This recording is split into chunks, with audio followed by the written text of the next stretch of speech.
در روسیه پس از تقریباً 1.5 سال بلوگری تاجیک جمعه‌بای رجبزاده از بازداشت رها شد.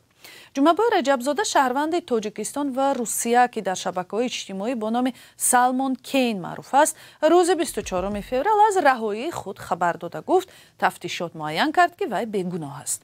مقامات روسیه در این باره رسما خبری نشر نکردند.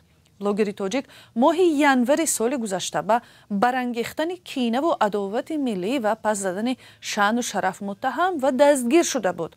6 ماه آخر او در بازداشتگاه بود. از این پیش در حبس خانگی قرار داشت. کمیته تفتیشات روسیه ادعا کرده بود که این زاده تاجیکستان با نشر و پهن کردن نوارهای صحنه‌سازی شده در شبکه‌های اجتماعی دختران دارای چهره اسلوونی را تحقیر میکرد و شأن و شرف آنها را پست میزد.